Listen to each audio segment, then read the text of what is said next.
सबको बढ़ाए और अपने आत्मिक पावर से परमेश्वर सब लोगों को तृप्त करने पाए। आमीन, हालेलुया। मेरे साथ पहला पतरस उसका 2 अध्याय 1 से लेकर 2 वचन तक पढ़ें। हालेलुया। इस प्रकार सब प्रकार का बैर भाव, छल और कपट, हाँ, छल और कपट और निंदा को दूर करके नए जन्मे हुए बच्चों के समान निर्मल आत्मिक दूध की लालसा करो, ताकि उसके द्वारा उद्धार पाने के लिए बढ़ते जाओ।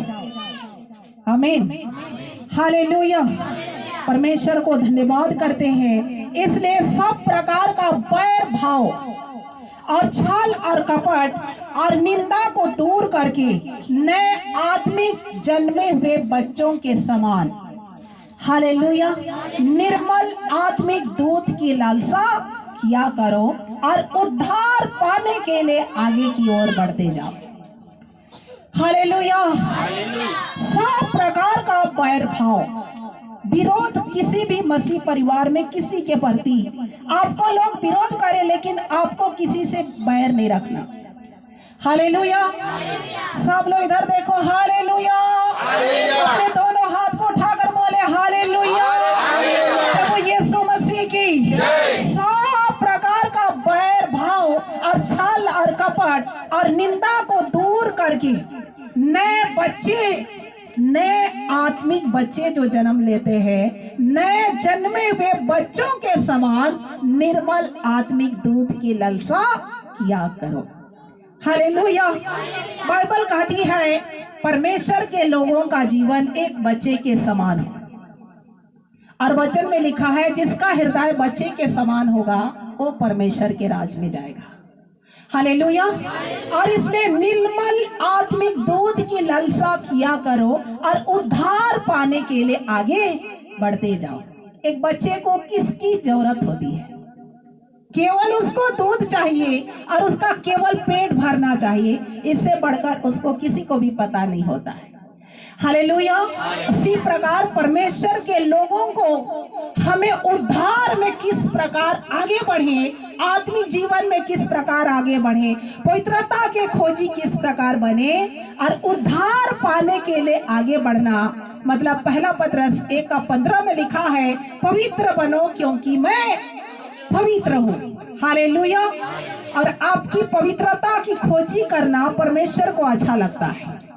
हालेलुया। आप बोले मेरा पवित्रता का खोजी करना परमेश्वर को अच्छा लगता है। आमीन, हालेलुया। और प्रभु भी यही चाहता है कि तुम पवित्र बनो क्योंकि मैं पवित्र हूँ। इसलिए निर्मल आत्मिक दूध की लालसा करो, एक नए जन्मे हुए बच्चों के समान। एक तुरंत जन्मता है उस बच्चा, तुरंत रोता है, किसके लिए? दूध के लिए। हालेलुया। और आपको भी रोना है, किसके लिए? परमेश्वर के सामर्थ, उसका उपस्थिति में, आपके पवित्रता में आपको आगे बढ़ने के लिए, उद्धार पाने के लिए आगे बढ़ने के लिए। हालेलुया। और आगे पढ़ेंगे 5 वचन तक। क्योंकि तुमने प्रभु की कृपा का स्वाद चख लिया है, क्योंकि तुमने प्रभु का कृपा का स्वाद को चख लिया है, उसके पास आकर जिसे मनुष्य ने तो निकम्मा ठहराया, परमेश्वर के निकट चुना हुआ और बहुमूल्य जीविता पत्थर है, परंतु परमेश्वर के निकट चुना हुआ और बहुमूल्य जीविता पत्थर है। हालेलुया। परमेश्वर का धन्यवाद करते हैं, जिस परमेश्वर को ये संसार के लोगों ने निकम्मा ठहराया, उसे ही परमेश्वर ने सर्वश्रेष्ठ परमेश्वर के दाहिनी ओर बैठाया। हालेलुया। और उस परमेश्वर के जन है और आप, और इसलिए आपको उद्धार पाने के लिए नए बच्चे के समान आप और हमारी स्वभाव की जरूरत है। हालेलुया। क्योंकि तुमने प्रभु का कृपा का स्वाद को चख लिया है। जब आप सब्जी टेस्ट करते हैं, सब्जी पकाते हैं तो उसमें नमक नहीं होता है तो टेस्टी कितनों भी अच्छा सब्जी को खराब कर देता है। हालेलुया। तब परमेश्वर एक जगह लिखा है तुम पृथ्वी के नमक भी हो, और यदि नमक का स्वाद बिगड़ जाता है तो उसको लोग महत्व नहीं देते हैं। हालेलुया। और लोग बेकार समझने लगते हैं। 10 साल हालेलुया किया, 10 साल आराधना किया परमेश्वर के साथ में, और उसका जीवन एक नमक से तुलना किया गया है, एक शराबी बन जाता है तो उसका वैल्यू परमेश्वर का दृष्टि में क्या हो जाता है? खत्म हो जाता है। हालेलुया। इसलिए बाइबल में नमक को उदाहरण दिया है, नमक का स्वाद जब बिगड़ जाए तो बिना काम का नहीं है।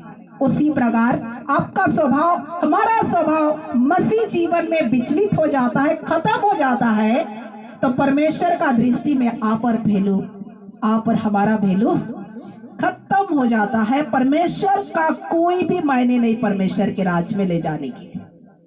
हालेलुया।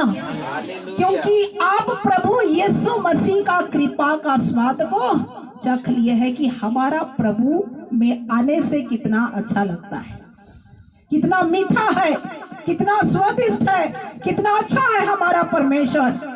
और जब उसका टेस्ट को आप चख लिए हैं तो आपको उसके उद्धार के मार्गों पर आगे बढ़ते जाना है।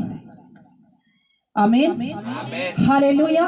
5 वचन को एक बार पढ़ देंगे। तुम भी आप जीवित पत्थरों के समान आत्मिक घर बनते जाते हो। हाँ, अब तुम भी परमेश्वर का आत्मिक घर, जीवते पत्थर के समान आत्मिक घर बनते जाते हो, जिससे याजकों का पवित्र समाज बनकर, जिससे परमेश्वर के आत्मिक समाज बनकर ऐसे आत्मिक बलिदान चढ़ाओ, ऐसे आत्मिक बलिदान चढ़ाओ यीशु मसीह के द्वारा परमेश्वर को ग्राह्य है, जो यीशु मसीह के द्वारा परमेश्वर को ग्राह्य है। हालेलुया। आप भी, तुम भी जीवते पत्थर के समान, जीवता पत्थर, एक जीने वाला पत्थर। मैं पिछले संडे या कुछ और संडे बोल रही थी कि जिसके जीवन में परमेश्वर के आराधना के लिए, परमेश्वर के लिए भूखा और प्यासा नहीं है, उसका जीवन शरीर में जिंदा है लेकिन उसका अंदर में मरा हुआ है। तो हमें जीवता पत्थर के समान आत्मिक घर बनाते जाओ। हालेलुया। आपका आत्मिक विकास करते जाओ और यीशु मसीह के द्वारा जीवित बलिदान चढ़ाओ जो परमेश्वर ने ग्राह्य है। हालेलुया। परमेश्वर सबको आशीष दे।